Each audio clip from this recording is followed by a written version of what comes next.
Welcome to the How to Heart Show, helping men reconnect to the heart and empower others as the leaders they were born to be. I'm Vincent Haasboom. My mission is to help you speak your truth, own your authenticity, and step into your power. The world needs the raw and authentic man right now. Join us if you're ready to make a change.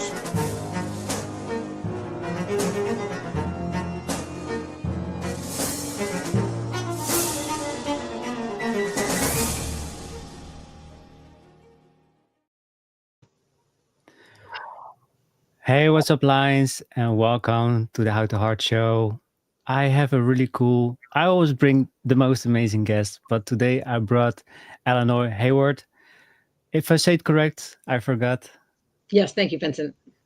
And she's a holistic facilitator. And for me, it's like, okay, I don't know really what it is. So I will let Eleanor explain what it is. But what I really like about her is the giving. She always wants to give, she always wants to help you. And she has a really cool story that she wants to share with us. So I'm really looking forward to have her on the show. So Eleanor, thank you so much for being here.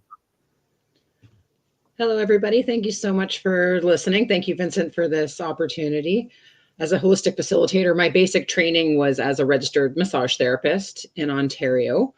And with my experience of around 20 years of professional practice as a massage therapist or an RMT, working on the body with helping your physical tissue heal, I became a Reiki master, and I studied EFT, or emotional freedom technique, tapping, so I can work acupressure, mental, emotional, spiritual levels into a physical massage. So a combination of body work and inner work, which has been really effective for my patients. I work from B Yoga and Wellness Studio in Burlington. I'm also a workshop facilitator, teaching Reiki and teaching couples to massage each other, which has been lovely to help people connect in their relationship by touch. And I'm also a co-leader with the Love Your Vibe Transformation with Elvira V. Hopper. And it's a personal development solution for heart-centered people. So we're working and building a personal development company that we meet primarily over Zoom. So it's an international access, and really loving this new platform, this opportunity to work mentorship skills as a miracle mindset mentor, as a leader of a team. It's been a fantastic opportunity to take my passion and another business as well. So I have two different approaches, hands-on and hands-off. And I'm really grateful for my opportunity. Thank you for asking, Vincent. Yeah, for sure. Absolutely. Like I said, I really like your vibe and how you want to help people. But really, today we're going to talk about how we can help men. And I think you have a lot of cool insights that you can help men with. So, can you share in a nutshell more about your life and how it all started and how it unfolded? Absolutely. Well, in a nutshell, the highlights. I The was highlights. a Girl Guide of Canada. I don't know if you've got like girl guides, you know, in Canada, it's Sprites and Brownies and Girl Scouts, or Boy Scouts or Beavers we have here as well. And it's just a way for children to get oriented with nature and do like survival skills and crafting and hands-on. So when I was a little girl, I was introduced to this concept of, take only pictures and leave only footprints. So it really became obviously like how do we give to the world, and how do we find our place in it? And I was an environmentalist, I think, from a very young age, and that was as I was developing as a healer. And my mother's mother's family in general are healers. My grandfather was a surgeon, and he married a nurse. My mother's a nurse. My sister's an X-ray tech. Like, healing is in my blood. And it went from being a very traditional medical approach to wellness to realizing that, we're spiritual beings on a human journey. And how do we approach the world as a group? So I started actually studying social psychology. In 2016, I went to university as a mature student, and I learned a lot about like sociology and psychology, but also political science and economics, and realizing like, how does our world work? So social psychology, I didn't even realize was a study until I got to university, and it actually bridges mental health, because as a massage therapist, I wanted to really more help people with their mental emotional health. And social psychology bridges mental health to politics and environmentalism, and how do we operate as a culture. So I'm really passionate about colonialism. When I learned about the residential school system in Canada in about 2013, I'm realizing this scope of oppression and exploitation that is built into our economic system, and how do we govern ourselves. And our mindset is a really big part of that. So, you know, as we're largely conditioned as consumers, right? And men's place in the world, the patriarchy is not men. It's a mindset that has been taught to us through religion, through the military, through power dynamics, and so much of it has been might makes right. That's really a mindset that I feel like we have to unlearn, this dynamic of power over and power under, and our ego, and how our different parts of ourselves operate. I just find that really fascinating. We can get into that, but ultimately, I feel like all of us, even women, perpetuate the patriarchy, and how we treat each other and how we raise our children. And I don't have children. I have a rabbit. So in a nutshell, like, I'm just really fascinated about how people operate within the world, and how can we unlearn harmful behaviors and habits and mindsets, and how can we relearn how to become more collaborative and communicative, and how can we develop healthy boundaries? How can we really come together as a society in a time when, you know, authoritarianism is a real challenge, in a real top-down hierarchical manner. Like, and it's, you know, history shows us that it repeats itself, and either we do something differently, or we're going to become, you know, that we either heal as a planet, or we're going to demolish the planet. Like, I don't see like, I'm very much a shades of gray kind of thinker, but like, black and white only gets us so far. Like, how can we really come together and, you know, and work the rainbow? So I don't know, that's maybe a cheesy way to say that. I mean, there's a value to diversity, and how can we learn to come together? Yeah, thank you so much for sharing. I had some things that I really wanted to ask. Yeah, What came please. up to me is really the healing journey. Why was it so important for you to start the healing journey? Because you see a lot of people are hurt, but they don't feel the necessary to heal themselves, or they say, well, there's nothing wrong with me, or they just go through their life, and then they reach a state of their life and they feel like, oh, now I need to do something, but then they wasted so many years of their life. So how did it start for you that you felt like, okay, now I need to heal myself from my trauma of the things that I've experienced? Well, and that's a very layered question, Vincent. Thank you so much for showing your interest in really healing. As a healer, it's like, we tend to go to a healer for somebody to fix us. And I feel like that's part of the hierarchy that I'm talking about, is like, we go to the doctor, and like, yes, they're experts, and I value their expertise, but at the same time, I believe that everybody needs to take accountability for healing themselves. And that's not something that's really taught to us. That was really a big difference between when I was an RMT as a medicalized bodywork, to, as I've, you know, surrendered my RMT license and I became Holistic Eleanor, and I just transformed my business to, now I'm not covered by insurance benefits. That it's more as an entrepreneurial journey, that like, people more recognize, my clients recognize that they are responsible for their healing, and it changes. And it's been a long journey. Heal or heal thyself. That's always been, you know, and every master is ever a student. And I really do believe that we have great potential as humans to change, although I also recognize that change is very scary. And that's what we're learning. We're unlearning mindsets that keep us stuck, like scarcity, as an example, because even capitalism is based on the scarcity of resources. And it's about learning abundance as a very basic example and mindset, to realize that we are, you know, a growth mindset, it's commonly referred to as, and recognizing that our nervous system will adapt to negative things that happen. So for example, like trauma in the body. And when I started really understanding what trauma was and how it's not exactly what happens to us. Like we all have stories, we all have relationships and abuse and neglect that make us who we are, and understanding our nervous systems and the adaptations that come to protect us, like different aspects of our ego and different parts of ourselves that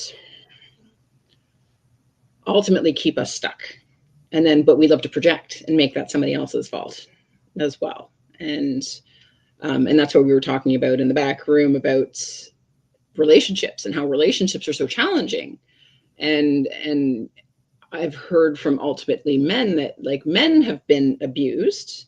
And I feel like that's the dynamic that plays out is like women and how that plays out. Like, so a social psychology thing that I learned was that men tend to physically bully, whereas women tend to socially bully. And not to say that women can't be physically abusive and men can't be socially abusive, but by and large, like girls in the playground, like I remember myself as a girl, not a proud thing to say, but I was more dramatic, like, and I would bully other girls and I would, you know, exclude other girls, and I would like play all of that stupid drama shit that, pardon my language, that girls do. And then, you know, and it's manipulative ultimately. But unfortunately, like I'm really passionate about truth and reconciliation here in Canada, and recognizing that we have a missing and murdered Indigenous women, especially, and the rate of femicide in Canada is apparent. A woman is murdered every 3 days in Canada by a spouse that can't control their own emotions, right? And if a woman ever wants to leave, then unfortunately the outcome tends to be physical assault and ultimately murder. And that is a statistic that I just can't seem to, like, how do we heal? Like, it's great to have a shelter to say that women escaping men can go into a shelter.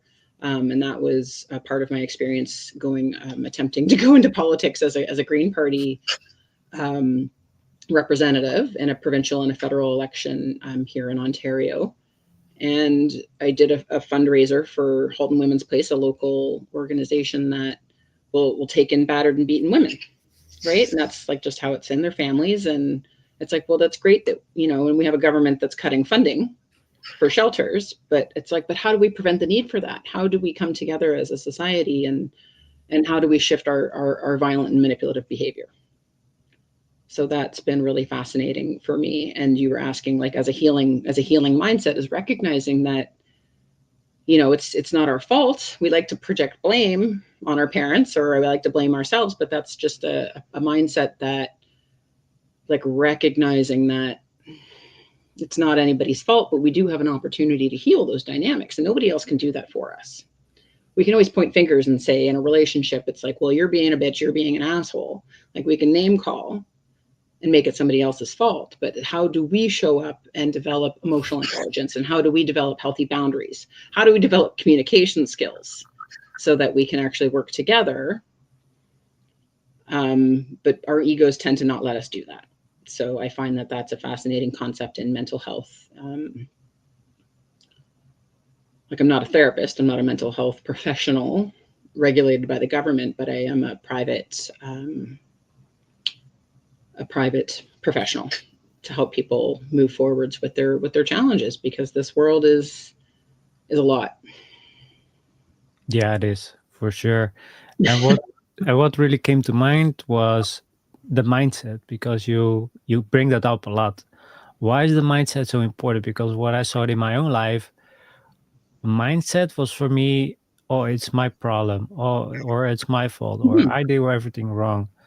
But I didn't change it to the positive. I was always in the negative. So how was it for you? Did you were stuck for years and years in a negative mindset, and now you said to yourself, now I need to go to a positive mindset? Was it difficult? There were layers to it, and I came to insights, you know, one by one on my own. Like, that's what personal development and self-help section of the bookstore is all about. And, like, for example, complaining was one that was a very big aha to me when I was complaining about working on a Sunday at one point. But then I put it on Facebook, and then I like immediately just had this big aha that, well, I'm making a choice to work. Why am I complaining about it? And I love what I do. So complaining is something that I've unlearned, because I feel like that's a very much like power under energy. Like I said, there's power over and there's power under. Complaining and like a victim mindset and why me is can be just as harmful and just as manipulative as the power over. So ultimately recognizing that, yes, mindset, there is something for me to take accountability, because I feel better when I don't complain. For example, like you do get energy from people when you complain and they're like, oh yeah, well, sucks to be you, right?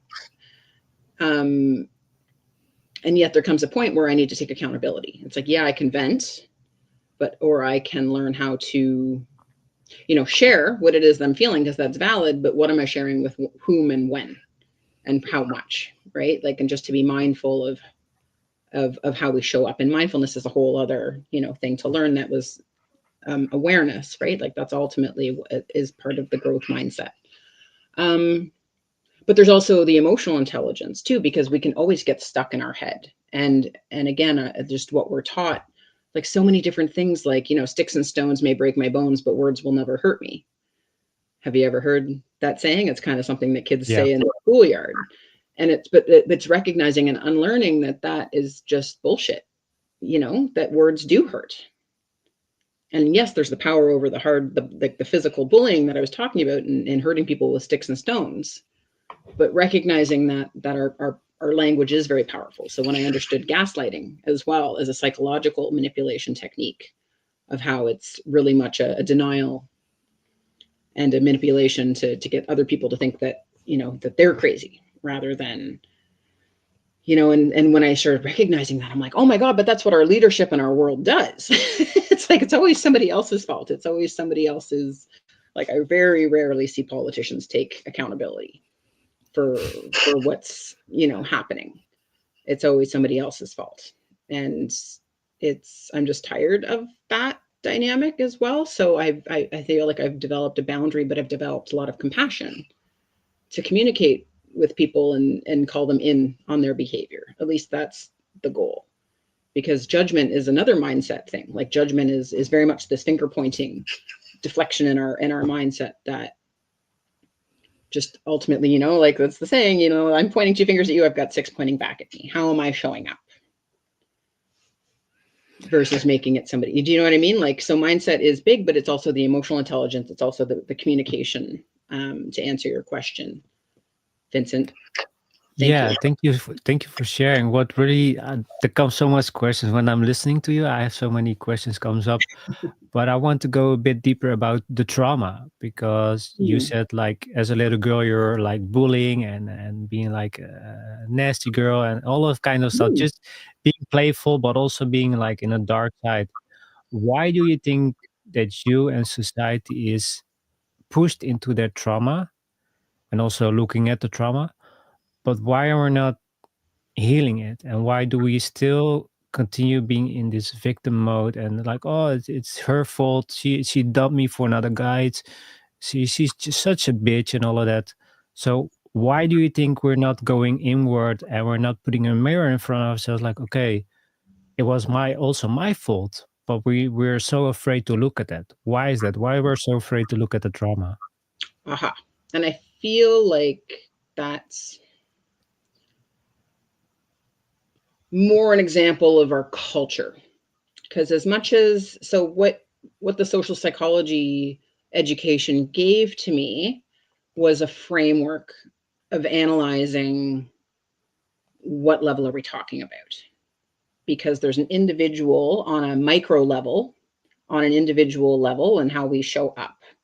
And that relationship we have with ourself, that relationship that we have with our soul, the relationship that we have with food, and you said like pornography, and these issues that we have with cannabis and alcohol and shopping and work and exercise. Like these are all elements that we have control over.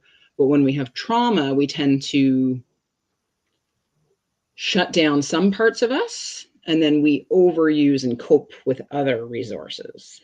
So that trauma is not what happens to us. It's the adaptation in our nervous system, the fight, flight, freeze, fawn.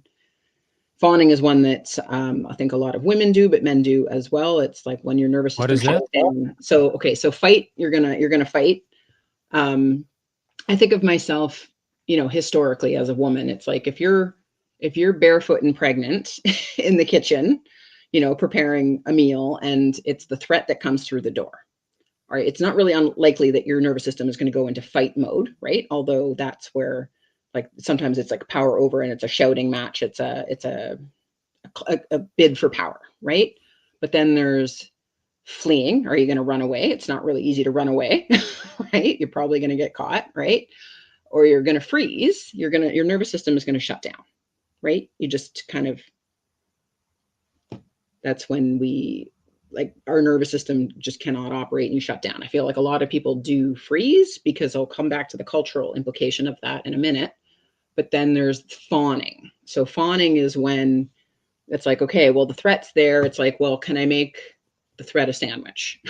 can I, and a lot of empaths or people who are highly sensitive, the more sensitive that we are to the threat, and the more, if we can take their energy, you know, to ease them, like we give our energy very easily. People pleasing as an example of fawning.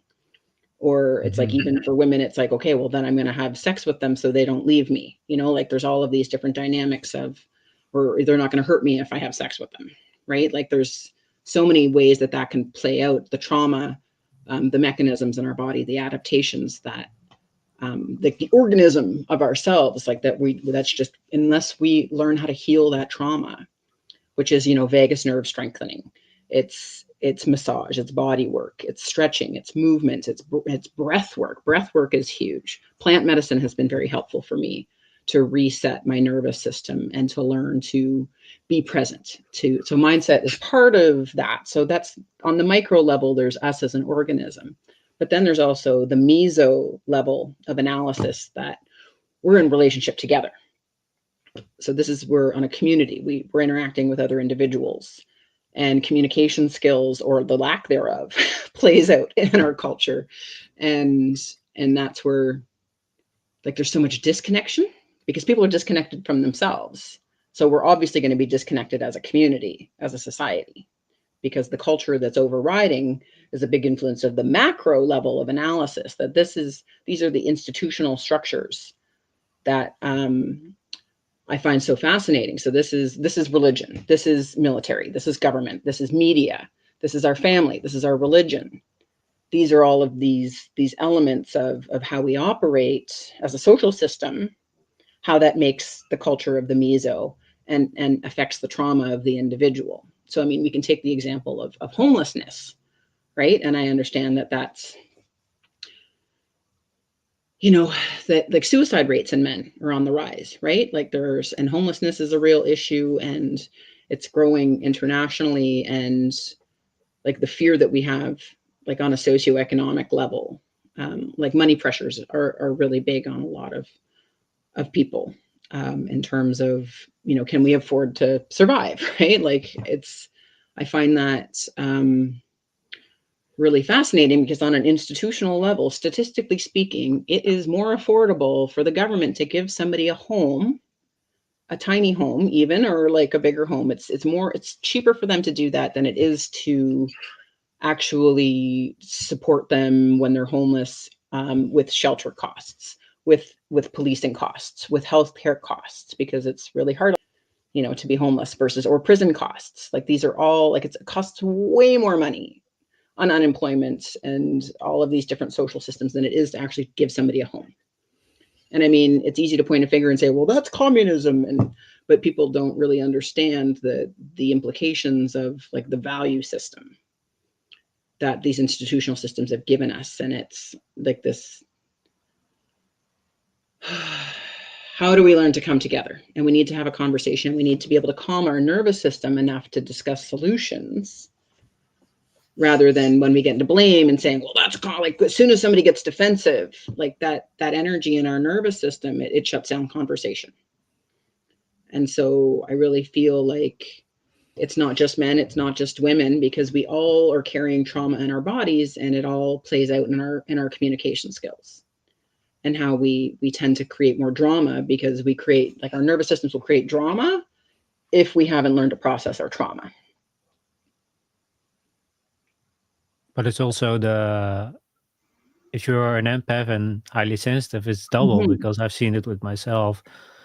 I'm highly sensitive and also an empath. And in the beginning, I didn't knew about it. I was really clueless. Sometimes I felt the entire world on my shoulders and I didn't know why. Or I was talking with somebody and then I feel really angry. And I was like, why do I feel so angry? And I Mhm. didn't understand why.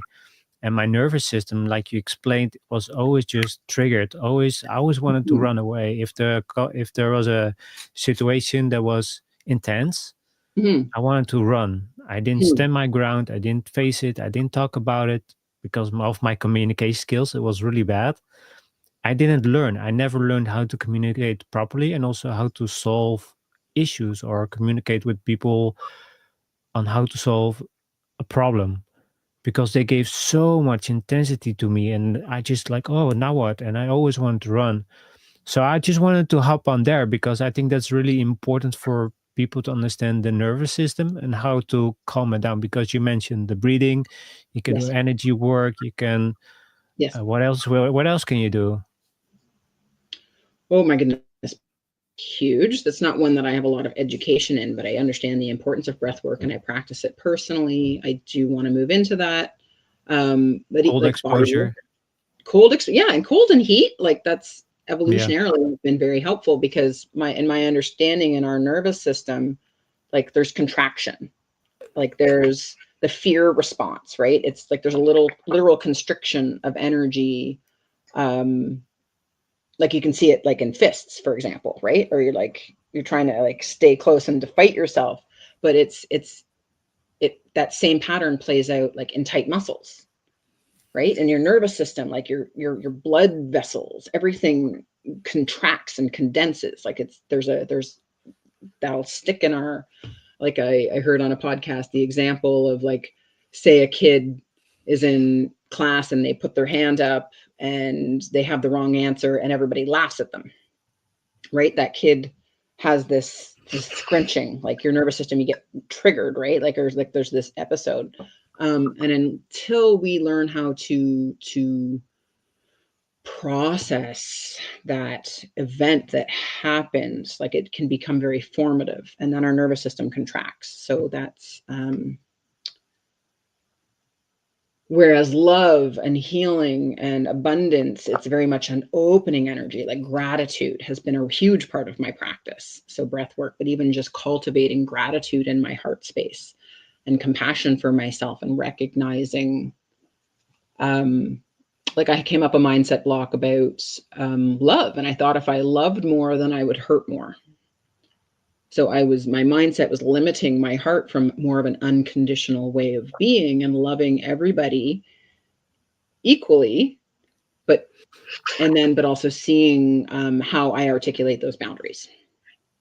And am I, so breath work, and I said plant medicine, I said, like, yoga has been very helpful on my journey. The tapping, a lot of people find, talk therapy can be very helpful. Cognitive behavioral therapy has statistical benefit. But, like, men's groups, like, we need more men's groups of men to just talk to each other, because a lot of the times when we don't have a social network and our partner becomes our support network, I mean, that's not really a partner's job.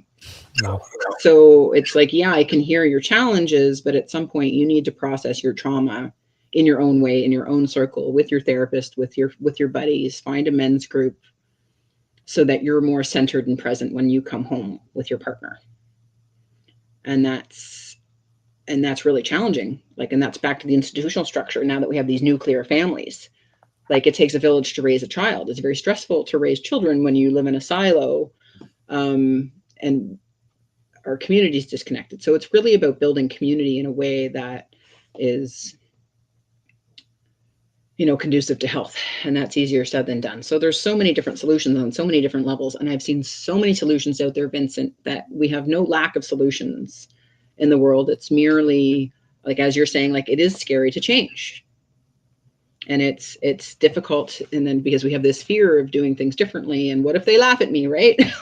Like, so it's like it stays like being mocked. Like that's a huge dynamic in our political culture, right? Like in name calling, and like our nervous system will either deny that it happens, or our nervous system is like it plays out like it's playing out, and like we can't tell the difference. Like it's like a study was fantastic on the positive side as well as the negative side.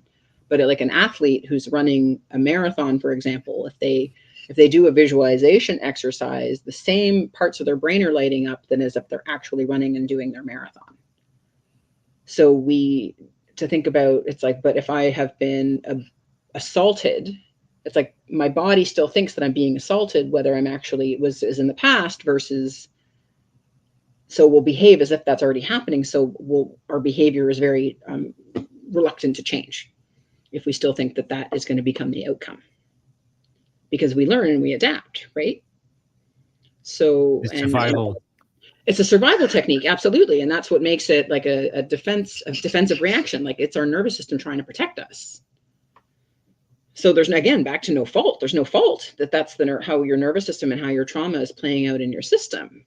But until we learn how to finish that loop and recognize that constriction. So that was something else that's very important about the personal development industry, is very much the toxic positivity and the spiritual bypassing that can come out of it. So like you said, like negative, right? You have really negative thoughts. How do you change that mindset? Is like, we'll just smile. That'll just think happy thoughts. That'll do it. And positive psychology is huge. Like it really does help when you can apply it. But unless you have the somatic element of healing and also acknowledging that the trauma is there in your nervous system, like, yeah, you can smile, but at the same time, that's just masking, unless you can actually heal and have your soul be witnessed and air that dirty laundry, like bring out those skeletons out of the closet. It's like, what happened, that your story, and how does it make you who you are? Because abuse and neglect are rampant in this world. But until we learn to love ourselves and to love each other in community, little bit by little bit, to really just be seen. And that's what we're doing at the Love Your Vibe Transformation. We're creating a new culture where everybody is safer, seen, celebrated, and supported. Because when we can really be present with people and be non-judgmental, when I can talk about this element of my shame, like when I can talk about the fact now that I was a bully, and I could admit that was a dynamic, take accountability for how I showed up and I hurt people's feelings. Like, I think it was unconscious at the time. I was a kid, but at some level, it's like you take accountability. Are you consciously doing this, or are you unconsciously doing this? Because we have to acknowledge how we show up. Because somebody else's trauma, like that drama, like we have to have a healthy boundary. Like, just because you've been abused doesn't mean I'm going to allow you to abuse me anymore. And it's challenging. We have to have the courage. It takes courage to heal. It takes curiosity to heal. It's like wondering, well, what about that skeleton in the closet? Why do I act that way? Because without the curiosity, and I feel like that's kind of the challenge of a cult, right? Because like in the world, it's like if we're disconnected, then we kind of fall for anything sometimes. And we just go with what's familiar and what's comfortable, but it's not really safe. And it takes curiosity to challenge. And back to like, well, why don't we change? It's like the lemmings effect. So historically, if you spoke up to challenge authority, if you challenge the military, if you challenge the church, then your head's going to be cut off. So it's back to a survival mechanism to even speak our truth and to challenge the narrative. Can feel like it's like when your worldview is challenging, when your worldview is challenged, it can provoke that same defense reaction. And it takes a lot of courage and curiosity to reconnect and to heal. That felt like a long answer, but I was tying together a couple of the elements. Yeah, for sure. It's really interesting that the things that you explain, but what I want to add is also choice, because I saw it with myself. Yeah. I had the choice to change, but I choose to stay negative. I choose to be lonely. I choose to be miserable. I choose to be working at a job that I don't like, for example. It's a choice that we make. And I see a lot of people, Yes. they know that they want to change, but still they choose the safe way out. Yes. Still keep complaining, oh, my life sucks, oh, this, complaining about this, my boss this, my wife this, my partner this, Yep. but we don't change. Yep. Yeah. That's it. You have to choose to change. Yeah, exactly. It's a choice. And then when I made the change to, or I chose now to live in a positive way, I feel better. I feel more relaxed. I now setting boundaries. We also talk about that later, the boundaries. But it changed a lot from the negative to the positive because I've learned with the Hawkins, with the vibrations, how you Mhm. level up. It changes everything.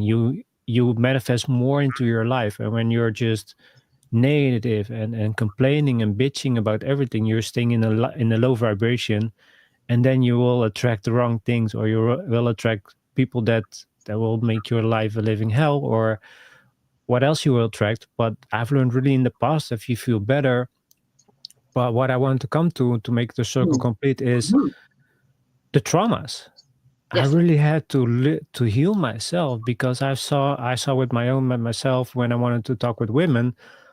I was always in the flight mode. I always wanted to run, or I was in the freeze mode, flight or freeze. I never wanted to fight, but really in the Yes. flight and freeze. That's always wanted to be. Mhm. But Okay. I've learned it was really the trauma and the things that I need to heal in my past life, and also with relationships that we also talked about how difficult they can be. Maybe we can touch about it later as well, because it's really also important to talk about that as well. But I learned really that I had to heal myself. And once I started to heal, setting boundaries and take responsibility of my own life and not give it away or not let a government help me, so they will never help us. But I stopped giving them the power. I took my own power. I stand my own ground. I grounded myself more. So that was really, I need to do it on my own. But what I really like what you said was, we need to do it together. I was always Mhm. a lone wolf. I always wanted to fix everything by myself, do everything by myself. But doing this podcast and everything in my life, I have to have great, amazing people around me. Then I can grow because they can lift you up. If you have people that are negative, they're gonna push you down, right? Yes. Yeah, that's a great way to bring it full circle, Vincent. Absolutely. It's it takes choice to change and to be courageous, to be curious, bring all the C words together. Because it's But we don't want to I be mean, and uncomfortable. I believe that the government's job is to protect people. Like, it's just how our society has evolved, and there's pros and cons with how our government works. I I I know feel more like we about, don't need them. We well, can we we do and we can do it don't. ourselves. We do and we don't. And that's and I mean, that's a really interesting discussion, because I believe that in a lot of this personal development and all of this transformation in ourselves and transformation in our communities and transformation in our institutional structures is there's a paradox in it, because it's hard to say it's all one or the other. And that's what I meant by, is it black or is it white? Because there's gray area there, because there are pros and cons to capitalism, as an example. Like, there are pros and cons to a democracy. There's pros and cons, like, kind of, but it's like, hey, but I'm pretty sure there's more pros to democracy than there are pros to authoritarianism, statistically throughout history. Because I think the governments and the rules of law, do give us a degree of freedoms that we know. Like, I'm proud in Canada that we have a constitution and a Bill of Rights, and, well, a charter, a constitution, right? That we do have some rights and freedoms, but that, to your point, it's like, well, we don't want to need the government, but at some point, just in how capitalism functions, like, in one of my social work classes, the professor said at one point that, if capitalism worked as well as they said that it would, we wouldn't actually need charity, because there are people who fall through the cracks, and there are people that need support. And it's easy to say that we don't need the government, we shouldn't need the government, but at that point, but that's how we've evolved as a society. So I do believe that we need to recreate community, um, like, and again, there are all sorts of solutions of how we can be more micro communities rather than this, consolidation of power structure. But I respect the system for how it is, and yet we still have to take personal accountability. It's not either or, it's both. Yeah, I have a different point of view, and that's also good, because if you're just follow your direction or my direction, it doesn't work out. You need to do what feels right for you. For me, Mm-hmm. what I feel like I agree with you. We have to build our own communities. But for food, for example, we don't need the big pharma industry or the big industry that does the food. Yes. I can create my own food. I can trade with other people to make food, or we Yes. can create food together. So I don't need a government for that. I can have my own financial resources with other people. I don't need a government for that. So that's my point of view. Like, I don't Yep. need a government at all. But I also understand your point of view. Like, we also have laws, because if there's no laws, there's chaos. But how laws are on to us, that's a different kind of stories and different kind of talk. But yeah, it's good for me or for us to take our own power back, and I feel like that's what we need to do. Like, heal Mm-hmm. ourselves, learning more about ourselves, because we're clueless usually. Like, what do I want? What direction do I want to go? What is my heart telling me? Yes. So I feel like really listening to yourself is really important, and people are usually listening to other people and not to themselves. So Yes. before we're gonna go to the commercial, how was it for you that you really want to go into your power? How important was it for you? Because I think for women, it's really important also not really to be stuck in the masculine, but really feel like power, also powerful, like a powerful woman, but also work with your partner and not feel like, oh, I need to be this high class woman or this woman that has it all, but really to be working together. How do you see that? That sounded like a lot of different questions there. But what is power? And how do we define power? Because at this point, you may or may not be aware, but the president of the United States is starting a tariff war, and it's meant to influence the markets. And how do we shop? How do we consume? Because they said, like, what do we have? All do we have all of the things? So that's what's referred to as soft power, when it's money and it's control and power over resources, right? So that's one element of power. And then there's hard power. So that's the might makes right. That's, we've got the biggest military in the world, and that's power, right? It's if I can make somebody afraid of me, then that's a form of power. But then there's also spiritual power, and what's really aligned, and what is our soul here to do? Because I mean, regardless of what your religion is, most of them believe in some concept of a soul, and that we're here on planet Earth for a reason. I believe we're not human beings having a spiritual journey. I believe that we are spiritual beings having a human journey. And what is humanity? And I believe that that is really power, in terms of, can I recognize my own humanity? Can I recognize the humanity in my partner? And what does that mean? I believe that means that there's power in respect. There is power in trusting other people. There is power in love. There is power in gratitude and building networks of people that believe in each other. Again, how do we collaborate? How do we communicate? How do we, and in a relationships, like, and that's what I meant by, I think I was saying in the backstage there, is that's what I'm unlearning right now, is codependency as a relationship addiction, and expecting, because I feel like that's, back to mindset, back to what are we taught? I was taught, and I believe it's a common cultural theme, is that, well, you have to find somebody who's your other half, like this romanticism idea. And so we look to other people to fill us up in some ways.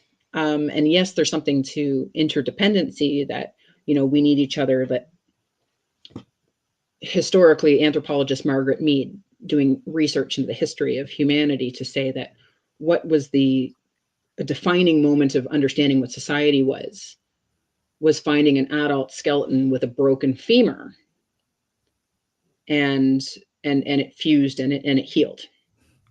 And it meant that person who broke their femur, their upper leg bone, because without that we can't walk. And without walking, we can't find food and water. So it means that society has their back to help them survive. That's a defining that as humanity, we've evolved to need each other in a social structure. We're not independent, lonely creatures, right? We need each other. There's a symbiosis in how we operate and how we want love and companionship. But yet it's also about recognizing, my own power and how I show up in that relationship, because I'm tired of being a bully. I was tired of being a victim. And what I'm unlearning is to be a savior. That's another element of the ego, to show up and because I feel better about myself if I can make sure that your life is okay. And I feel like that's a lot of energy of charity, of like giving people a handout, right? It makes me feel better about myself. It makes me look good if I'm helping someone else. Versus showing up and having morals and having ethics. I think there's power in morals and ethics and showing up in a way that demonstrates that I care for other people, that it's a kindness. I think there's power in that versus being nice, because I feel like nice, there's a difference. I was explaining this to my boyfriend the day, like the difference between kindness and niceness, because kindness is a genuine generosity of wanting to connect, and there's power in kindness and community. Whereas if you're just nice, like people who are people pleasers, like you said, when your nervous system, you just go into to freeze mode. It's like, well, just don't hurt me, right? It's niceness can be manipulative. Niceness is a coping mechanism for a lot of people. It's versus genuinely learning how to love myself and recognize and learn to trust myself, and to learning to respect myself and learning to love myself. That is real power. That's a spiritual soul energy that nobody else can do for us. But it doesn't mean you're going to walk all over me because I'm kind. I feel like that's the other cultural mindset we have to unlearn, is that kindness is weakness, that emotions are weakness. No, emotions are showing us where there's boundaries. Emotions are showing us where there's a need. And it's not weak to have needs. Like, we deserve respect. Like, that's humanity. People deserve respect. And in our province at this point, we have a premier who was elected with like a fraction of the vote, because most people don't show up to vote. That he's looking to privatize prisons, which is going on in the States. But prisons have been, again, back to, like, I believe there is a benefit to government and the structures that we have. I don't take them for granted. But he's lining up to put homeless people into prison. Like, is that ethically right? Is that morally right? Is it giving them a place to live? It's certainly, why are we criminalizing homelessness? Like, but that's a form of power when you have a police force to implement laws, right? Like, that's hard power. Back to, like, what is power? It depends on how you define it and in which relationship you mean. Yeah, it's quite interesting, the things that we discuss, especially about power, about relationship, and really what I want to touch on is the unlearning. I think that's the most important, that we have to do unlearning what has been taught, what the structure of the system is telling us what we need to do and how we need to operate, and really go into the heart, really step into that and tell yourself, what do I want? What's important for me? And if you once you do that, like Eleanor explained, all these steps and all these coping mechanisms, the Mm-hmm. everything that we're going through, it's how we've been taught, but also the trauma.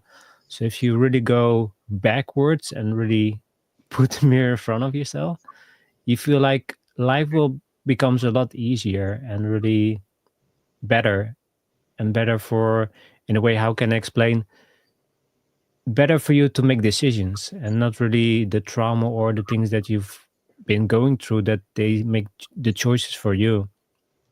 And I feel like that's really important, to really unlearn the shit that has been taught to you, and really Mm. learn better ways to take care of yourself and your family, your friends, and your beloved. And I always say, you are the first person that you have the best relationship with. You can, if you don't have the best relationship with yourself, you Mm-hmm. cannot help other people. You cannot help your family. So be always put yourself on number one. And sometimes you need to be choosing yourself, but it's important. It's really important, right? To go there for a little bit. How to heart. How to heart. Yeah, it's been really cool. I really enjoyed our talk. I like the dynamics and how everything goes, and I've learning so much from you. So thank you so much, Eleanor, for what you explained so far. We're gonna go into a commercial, and then I really want to touch a little bit more about relationship, because I feel like men that are really struggling with relationship with women. For me too, I've been in a toxic relationship, and I want to go a little more deeper into that. Please. After yeah, so I'm gonna do the commercial. It's about gold and silver and how it can benefit you. So here goes. Be right back. Increasing expenses have caused us all a lot of pressure these days, and it's affecting even the wealthiest of people. Most have lost their sense of security, stability, and even hope for a strong financial future. The game plan of everyone in your cell phone has likely been disrupted or even hardcore stopped, and most are looking for a creative solution to regain financial momentum. Oftentimes, life's best solutions are the simplest. But first, a question. What is something most people think they should own but don't? Crypto, fine art, real estate? Nope. We are talking about real money. The kind kings and queens fought for and large institutions today buy in mass.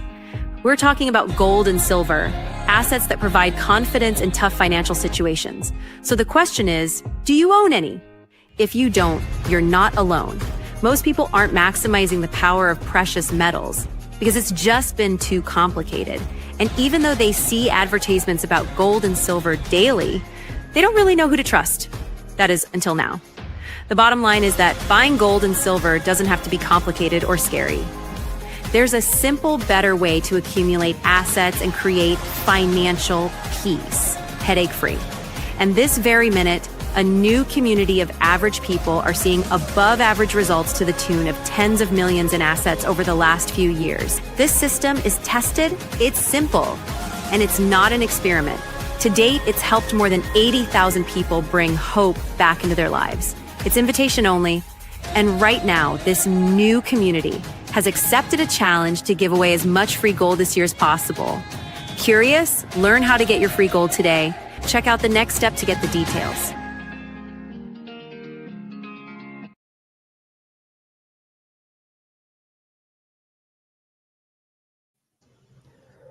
Welcome back. Welcome. So, Eleanor, I want to jump a little bit more about the relationship and also to start on learning. I think that's really important because of habits. But let's start with that, and then we're gonna go into the habit and unlearning. And then I want to deep a little bit more about what you do as coaching, because you do something really powerful, help people living from the heart, and that's so powerful. So I also want to go there a little bit as well. But before we go there, let's talk about relationships. Ooh, thank you, Vincent. And How to Heart, like what a great name for a podcast, and Yeah, recognizing. it's And I really love cool. the symbol of the lion and that courage. That's what we're talking about. That's a symbol of courage quite commonly, the lion. And How to Heart, like it's been boiled down by a mentor of mine, Tammy Cunningham, and she said very simply, are you seeking love or are you being love? And I feel like when we're in a traumatized place, we're seeking love. We're seeking to be seen. We're seeking to be heard.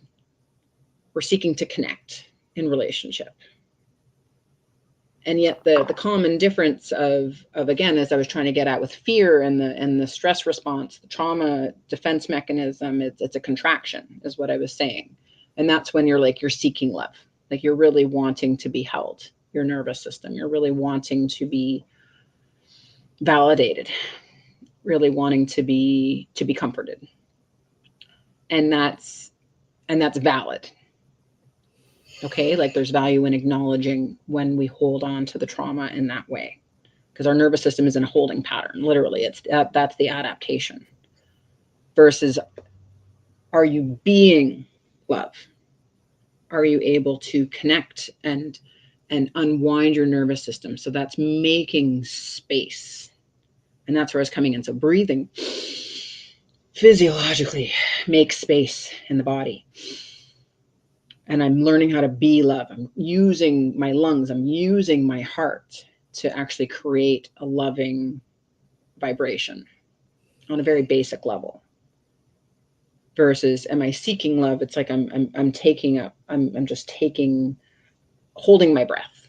I'm contracted, and it takes choice. Like you said, it takes choice to change. And it takes courage and curiosity to be like, well, why is this in my body? How can I make space? How can I learn how to be love so that I can show up in a relationship versus somebody who is more in a victim mindset, which because and victimization is not our fault. It's not our fault that we were victimized. Again, our cultural institutions, it's a very exploitative system in terms of economics and the consolidation of wealth. And how do we expand? How do we believe in ourselves? What is our purpose? Why are we here? It's like working a job you don't like you said, right? Like this is a choice that you make, and there are pros and cons, and there are benefits, and there are risks. It's like, okay, I'm going to choose to go to work today because I know I'm going to get a paycheck. But it's like, but if I'm learning how to be love, then I'm going to learn to expand and recognize that that's not an alignment for me. And how can I find something that's meaningful? And if you find meaning, like if you find meaning in your work, that's great. But it's like transforming into a business. And that's why you're starting your podcast. Like you feel you have a need, an aligned, authentic need to share your voice and to amplify the voices of others. Because we know that this is a form of community. This is a form of collaboration that you're offering to your community. And that's you being love, right? You're making space for somebody else versus seeking love, right? You're not doing this, to validate, to be validated. You're doing this to validate somebody else, right? It's like you're making space in the community and you're learning. You've unlearned selfishness. But we also have to unlearn that self-care is selfishness. We have to unlearn that self-care, because I'm firmly of the attitude and the habit that self-care is service. Because the more that I can heal my trauma, the more that I can heal my nervous system, and the more purpose I can embody and the more love I can embody, then I can show up and influence somebody else's day. And I can be a healer and take pride in that there you go. There's that lion word again. I feel like I answered your question there. Yeah, I really want to touch on the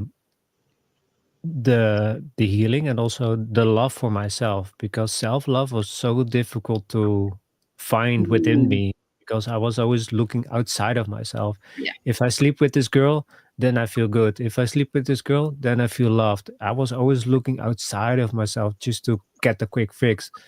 And I was also in the pickup industry, and also was always looking for the girl to get a night with, so I feel good. I feel the ego was how can I explain? The ego was really like, I felt good. Like the ego was Sure. stroked. It's like, oh yeah, I feel I'm the man now. Yep. But deep down inside, I felt awful. I didn't feel myself. I wasn't really me. But I hold on to that because I felt I was in control. I had the power. I like you explained in the previous way, that I had a way of manipulating women into bed, or I had a way of saying things to women so I can maneuver myself and also keep myself safe in a way. But I had to control. That's what I believed. But I wasn't feeling myself. I was really disconnected from myself. And that's what we really do, right? We were always looking for outside of ourselves, but not looking for ways to really love ourselves from within. Thank you for your vulnerable courage and sharing that, Vincent. So how did you learn to love yourself? How did you shift that? Well, with the business, I really learned with the business and also boundaries. That's how I learned to love myself. Really, what's important for me, because I remember was when I was in the store, sometimes people cut me off and I didn't say anything. I just let it be because I didn't want to have any conflict. I didn't feel important. But now I feel like I am important because I am a human being. I also have rights. If I'm there and Yay. people cross me, it's like, wait, just go back into the line. But it takes courage because I'm afraid that I'm gonna have a conflict with people, so I don't say anything. But then we go back. I never learned how to take care of myself because also I've been bullied, so I didn't have any self-esteem. So it was easy and better for me just not to do it. But I've learned taking responsibility of my life, learning how system works, learning how people work, how they behave, how they think, how they act. So I cannot really be angry at them, but really have compassion because they need to heal themselves, or they're going through a phase in their life that they need to discover. But really, the question that you asked me is really how to love myself. Start your own business and really look for ways to help other people, because then you feel good. You feel like taking care of yourself, but also you give value to other people, and you learn how to set boundaries. Because sometimes people approach me, it's like, oh yeah, I want to do this with you. It's like, wait, first I need to think about, yeah, but first let us work together. It's like, no, I need to just wait. And I learned to really be in my power. So starting a business and really setting boundaries and taking charge of your life, that really helped me. Woohoo! Good for you. Yeah, it takes courage to start a business. Fantastic. Yeah, Way to go, it Vince. wasn't easy. How was it for you to really operate like that? And for me, it was just a set of circumstances because I Mhm. was raised by a nurse and an accountant for Revenue Canada. So I always thought like it's an employee mindset. I think it was Robert Kiyosaki who identified that there's an employee mindset, and then there's like a small business mindset, a large business mindset, and then like an investor mindset. And it's like, okay, I'm happy with being a sole proprietor. And as a massage therapist, it's just the way that massage therapists operate within the structure of the society, that we tend to be self-employed people. And so when I left college, I thought I'd be an employee, but the very first job that I got, I was a sole proprietor, and I had a contract as within it's called the Oakville Shiatsu and Massage Therapy Center, and it was, so I was independent, but I was working for a clinic with a clinic. And so for me, that started a journey of being an entrepreneur. And what does that mean? Because the clinic was, self-sufficient in terms of like they had their branding, they were well established. They didn't really have to market very much. It was more like I walked into a more or less full clientele, and I built clientele over time. But it wasn't until really that I was introduced to the world of network marketing and buying a small business. I feel like that's how a lot of people come to business, and taking another structure. Legal Shield was the first company that I started with, and I still have a business with today. And they introduced me to the concept of personal development. And they introduced me to the need for sales, because sales is huge personal development and loving yourself. And how can you really be of service? Because there's a lot of masculine service and then there's feminine service. And I mean that in terms of, I find like masculine marketing is very much a power over, get it now, it's going to be gone, or, you're not good enough unless you have it, or, like it's a very manipulative sales tactic. And not to say that, and learning that not everybody wants to buy, but not everybody wants to be sold. Right.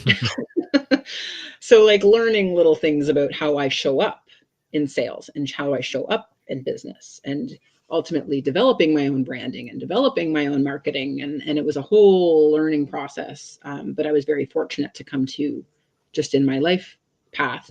But for people who have had an employee mindset all of their life, it can be challenging to start a business, to learn, because it's a lot of different skills, between branding and marketing, having space to operate, whether it's in a bricks and mortar, or whether you're having an online business. Like, how do you meet the needs? I like the Ikigai concept the Venn diagram. That's a Japanese concept of the ikigai is like your sweet spot in this world. Like what you can find the sweet spot between what you love to do, what you're good at doing, what the world needs, and how you can get paid. And for some people, they're lucky, you know, they live in one of those four circles, but we can really find where there's overlap, because most people just living a job day to day, it's what you get paid at. You know, you're lucky if you like it. You're even more lucky if you enjoy doing it. But if it's really your sole purpose, then, you know, you don't really have to start a business. I mean, you can always become a consultant, right? Or you can launch out as a tradesperson. Like there are certain industries that lend starting businesses better than others, because then we're back to the socioeconomic structure of, you know, can you be independent, or do you have to operate within some sort of structure? Like as a massage therapist, I was operating within the constraints of being at the College of Massage Therapists of Ontario that had, you know, standards and practices and laws that I had to follow, right? So it's finding the niche that works well for you, you know, and finding a disruptive service, right? Like, and I like the idea of network marketing companies. Like there's pros and cons to that sort of a business structure. It really depends on if you have passion for what it is. Like, am I going to buy a business where I sell people socks and underwear? It's like, well, that's not my thing, you know, but for somebody else that might really light them up, you know? So I feel like people, you know, there's always a niche that you can find that's the best thing for you. So I hope that answers your question. I hope that gives some food for thought for people who are in a job and want to start a business, because I hear what you're saying, and that's a great way for personal development. But there's also like just listening to podcasts. I feel like that's a great resource. That's free, Yeah, you know, learning exactly. information. Yeah. Yeah, and also you can create some money on the side. You don't have to be how can I say, be only waiting for your paycheck. You can also make some money on the side. You can have an extra income, and from there, if you really enjoy it or you're gonna shift to something different, then you can do that. What I felt like, you need to do something in your life that you enjoy and not what you hate. And a lot of people are in a job because they hate it, but it pays the bills. So what do you choose? You're going to spend 30, 40 years of your life feeling miserable because of a paycheck? Or you're going to look for something by business or by helping people that really in aligned with you, with your heart, and do that. I feel like that's what you mentioned. Also, you're here for a reason. It's not just a 9 to 5. It's looking what you want to do and accomplish in your life, but also how to be of service of other people. So yeah, thank you again so much for the amazing value and everything that you gave us so far. I'm really grateful that you are here and what you shared so far. So I'm really, really grateful for that. So Eleanor, thank you so much. I also want to go a little bit deeper about your coaching and what you do. It's really fascinating, like I said, how you help people really go back into the heart. So can you explain more about your business and the coaching and how you help people? Thank you, Vince. That's an awesome opportunity. Thank you. As I said, I have two different ways of doing it. So, in person, and I work in the city of Burlington in Halton region in Ontario. So we're the Greater Toronto Hamilton area that I work privately. Hands-on is generally my approach. So I give a massage, but it's a massage for body, mind, and soul. That people will show up with, like, you know, commonly a physical ailment, but more and more my practice is developing that people are attracted to. It's like, okay, well, they've got some sort of some relational stress, or I have a woman lately whose parents passed away and she had been a caregiver, and she was experiencing a lot of distress with that.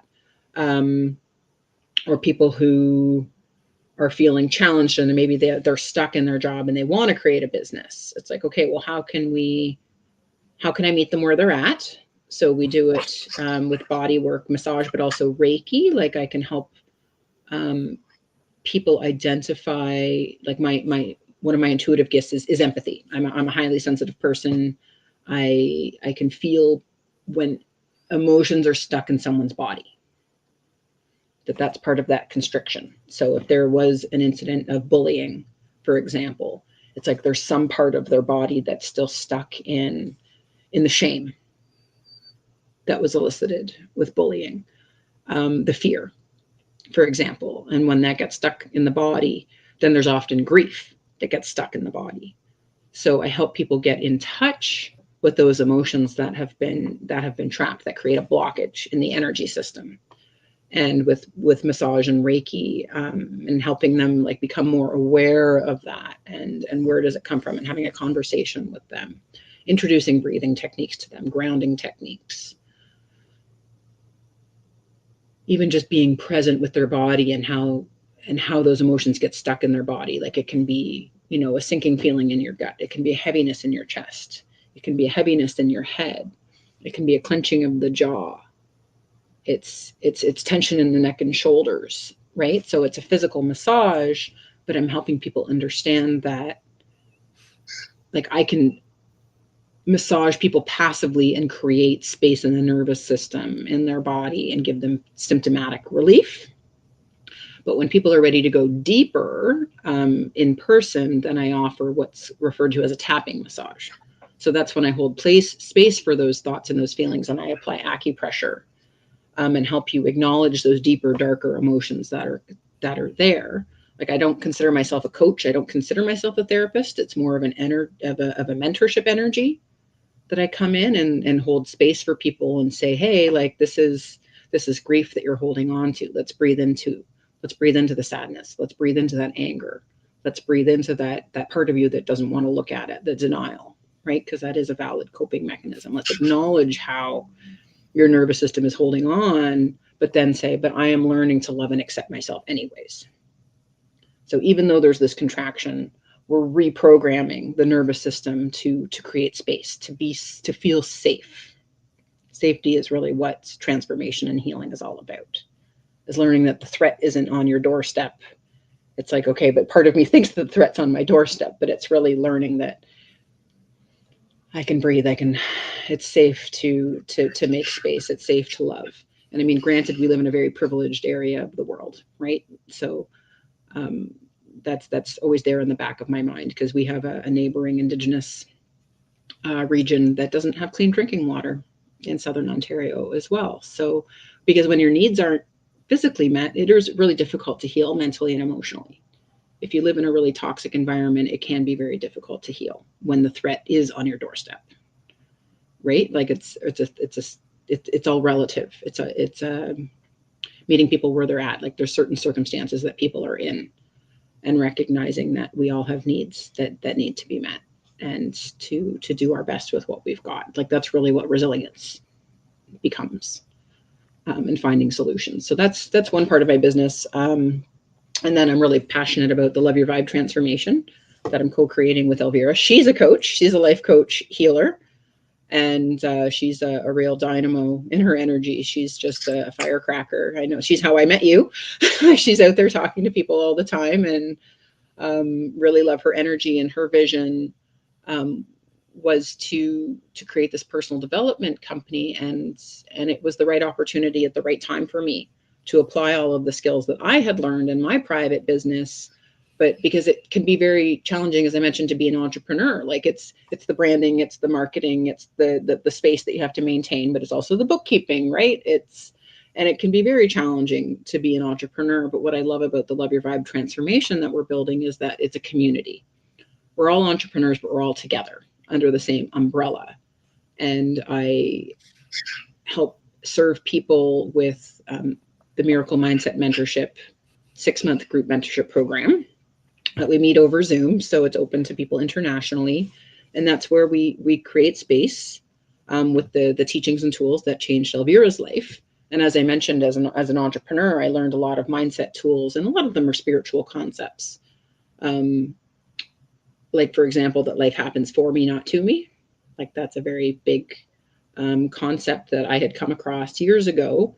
And it's a nuanced phrase in terms of how we apply it, because it can be very victim blaming when things happen to you. And for example, But how can we learn to be a miracle magnet? How can we unlearn? Like we said, that was the question. How do we unlearn and relearn that I am a miracle? And when I'm living in my VAP, my vibration of authentic power, that I can attract miracles to me, that things happen in the world. Like, yes, the world can be very power over, but when I'm learning how that I'm a power over, power under in my own individual self, learning to become power with, that's the culture that we're creating. So we do group mentorship. So people will talk about their experience, journaling, for example, learning attitude of gratitude, learning affirmations, learning emotional intelligence, learning the 4 circles of personal power is her complementary, but very powerful boundary exercise. How do we examine the life events of things that happen to us throughout our journey here on planet Earth? And how do we, learn the key of accountability? How can we learn to embody an extreme self-care practice? How do we learn creativity? How do we learn a sense of spirituality? That's the Love Your Vibe transformation. And then as people can go through the 6-month program, that we are building a structure where then people can then go through the 6-month program again, but they're coming in as an apprentice. So they can learn to become a miracle mindset mentor with their own unique story, message, and magic. So I'm training a group of apprentices right now to then take the curriculum that we created during the pandemic. Jennifer Hawkins and I, we are the pair that created the 6-month program under Elvira's VIP Mindset Reset online course, that we take these teachings and tools, and then we're creating a duplicatable system so that the apprentices can come in and have their own business within the Love Your Vibe transformation, because everybody's story is necessary.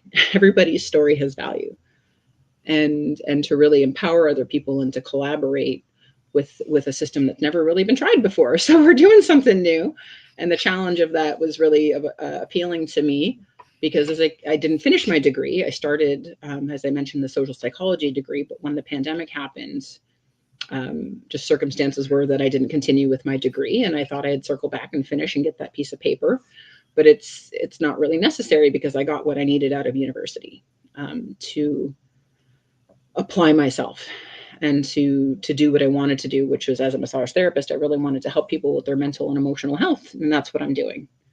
So part of my message is developing is that we don't necessarily need the formal training, that we have the PhD in our own transformation, that there is value to self-study, that there is value to learning the hard way, right? Some of the geniuses in the world, don't end up getting a degree. They're just an entrepreneur, and they can just do it, right? It's about the confidence and about the knowledge that we build, and the relationships that we can develop is really influential.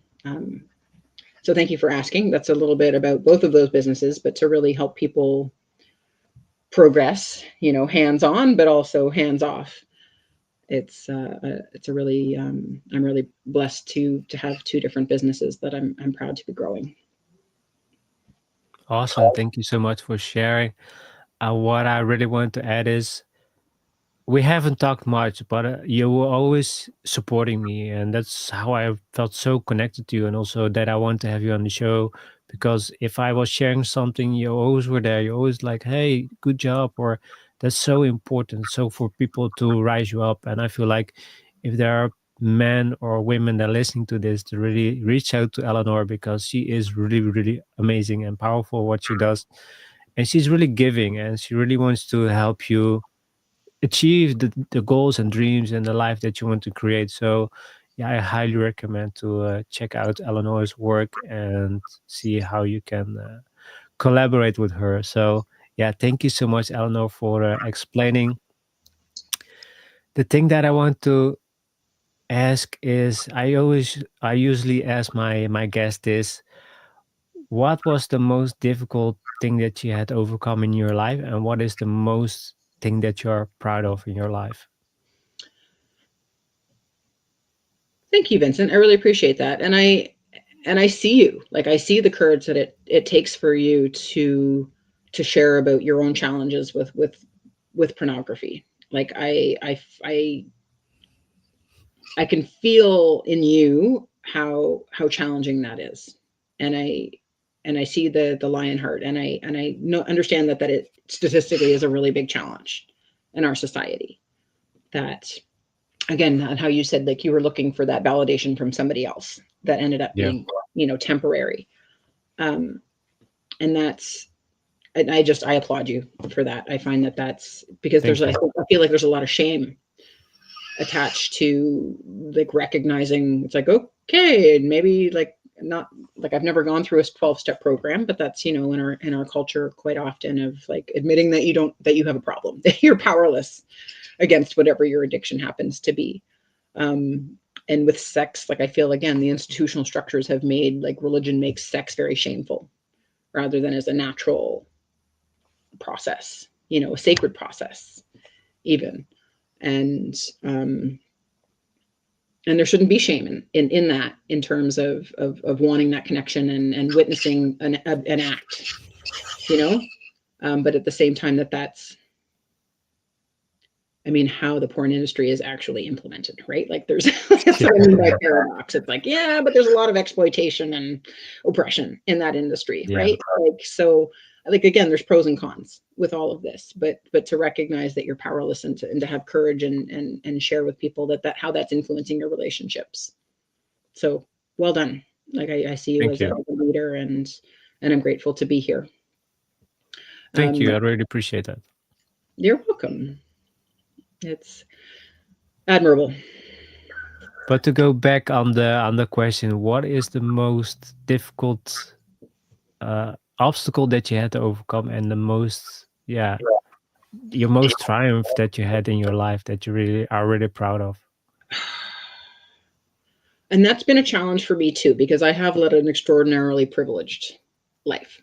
Like, I've never really had to struggle with a lot of horrible things, like whether it's war or natural disasters, or, I've never been sexually abused. I've never been physically abused.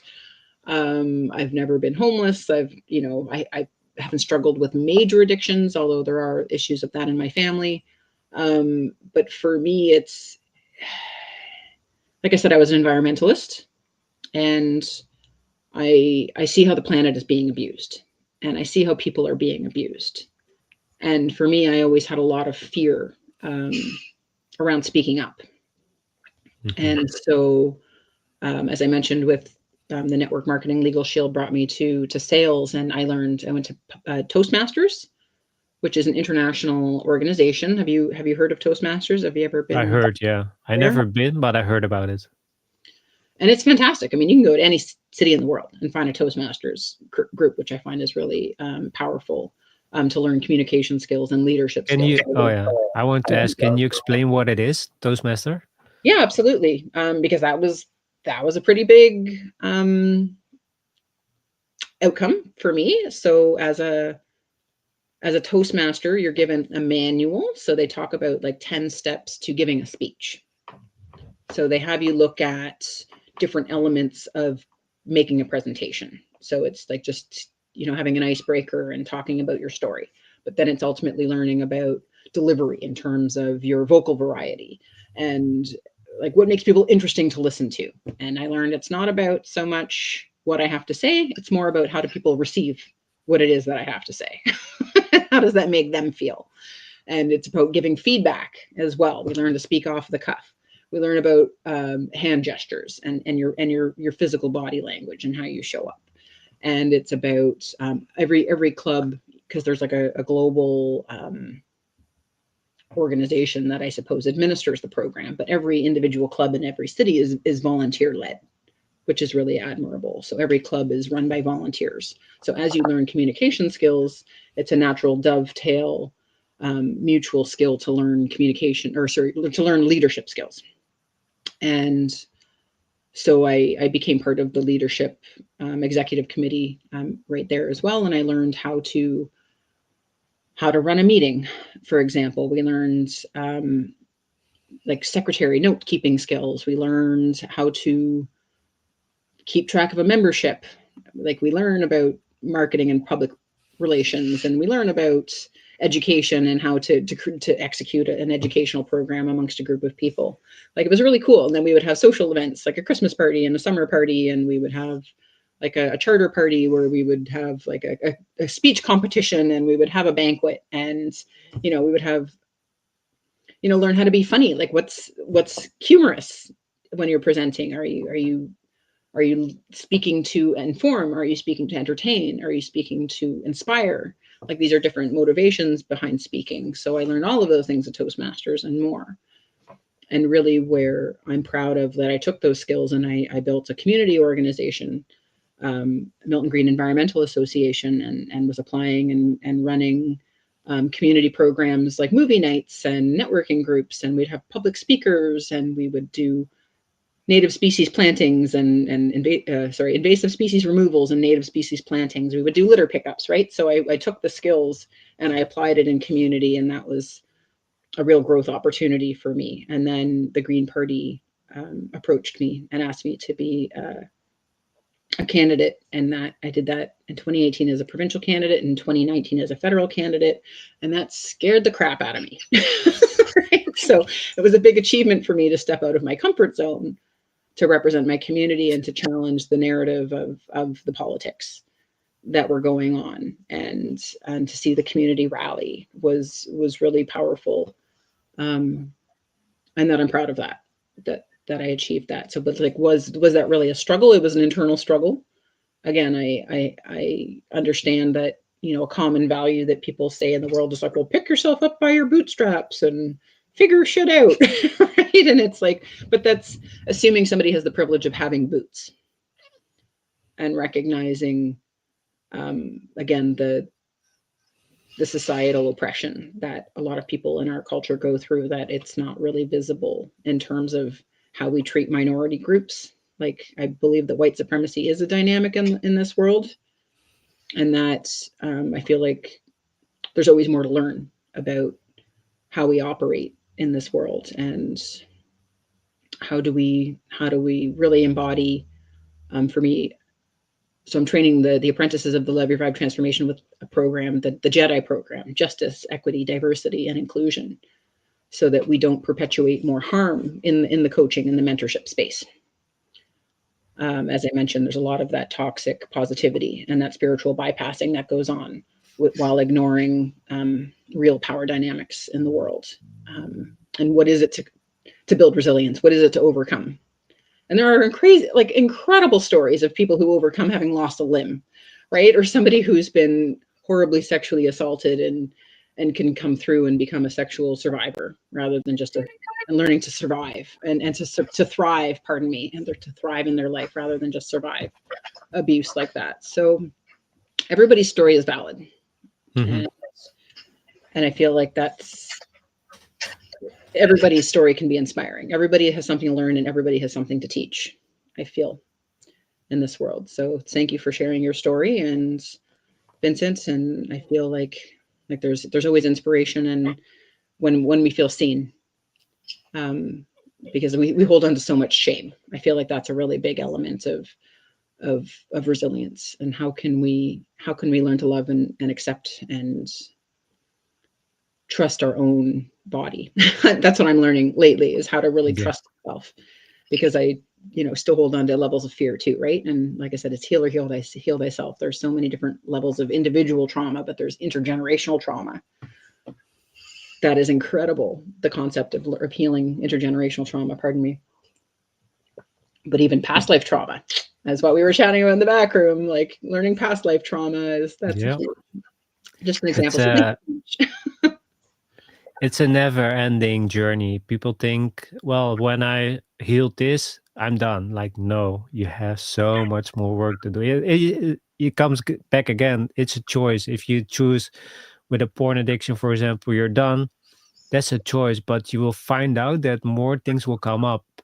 You're gonna attract bad relationships. You're gonna have like bad business deals or whatever, or maybe craving with food or social media. Always something comes up because this is a part of you that you need to heal. So I always feel like you're never done with healing, or you're never done with learning. So that's what I want to share. And Eleanor, thank you so much again for this amazing talk. I really, really appreciate the time for you being here. And You're the very things welcome. that you've shared, I've learned so much from you, and I hope the listeners also will learn from you as well, and also take something out of it and do something with it. Not just listen, but also take action. So yeah, thank you so much. So I'm gonna ask you a couple more questions, and then we're gonna wrap it up.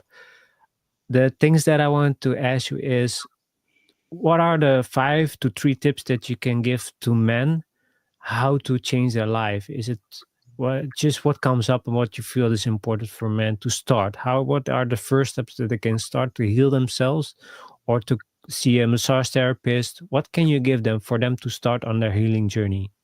Oh my goodness. Well, in the sake of time and the sake of the value of conclusion and repetition, I think we've said it already. Like, as you Perfect. said, it's being to recognize that you need to change, to make the choice to change, to have courage in your changing, to be the courage to be curious, about yourself, because I feel like when we tend to believe our thoughts.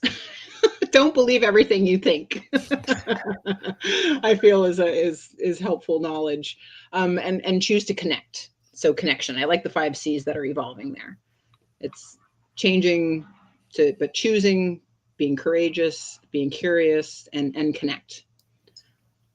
Perfect. Yeah, it's great. I agree with you what you said. So thank you so much for sharing. So Eleanor, again, thank you so much for your time. It's been a long episode, but I really enjoyed every second of it. I've learned so much from you, and I'm really grateful that you took the time to be here. So thank you so much. So how can the listeners follow you? Do you have social media? I do. I'm more active on Facebook, but I have Instagram under Holistic Eleanor. Eleanor Hayward is my personal name. I think that's probably the most active part on Facebook. As long as you're a real person, you can be my friend. As long as you communicate respectfully. And also my website, holisticeleanor.com. Awesome. Yeah, I will put everything in the show note below, so you can follow Eleanor, you can follow me, and yeah, it's like I said, Eleanor, she's so giving. She's really from the heart. She really wants to help you from the heart, and really want to achieve, see you achieve. It's not like, okay, I'm gonna help you, you're gonna pay me, and now we're done. She will give you value, and she will help you go through it. And also Elvira, she's really amazing. So I'm really grateful for you for being here on the show. So I'm really appreciate for that. And before we're gonna take it off, you also had a free gift, right? For the listeners? Yes. So in a few months ago, we did the Miracle Mindset Invitation. So there is a link to a Google Drive that there's no expectations. There's 90 minutes of our conversation and a playbook that we created, the Miracle Mindset Playbook, and it's full of teachings and tools. I said, so 90 minutes of audio, and then the playbook is there for your reflection, for your healing, and for your inspiration to take some steps on your healing path. Thank you, Vincent. I'm really grateful to be here, and you're most welcome. Thank you, and let's keep in touch. We will. Again, thank you so much, and it's been a blast. So thank you so much. You're welcome. Thank you, and thank you everybody for listening, and all the best. Blessed be. Absolutely. So guys, thank you so much for watching, and yeah, I hope this will bring you so much more value and really start to live from the heart, because that is the place where you want to start and start healing yourself, because then it will bring you where you want to be. So guys, thank you so much. Eleanor, thank you so much, and take care. Bye. Thank you.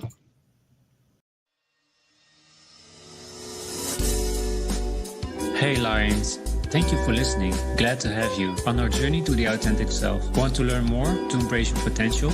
I invite you to keep listening. Do me a favor and smash the like and subscribe buttons, as this helps the show reach more listeners who need to hear these messages. See you next time.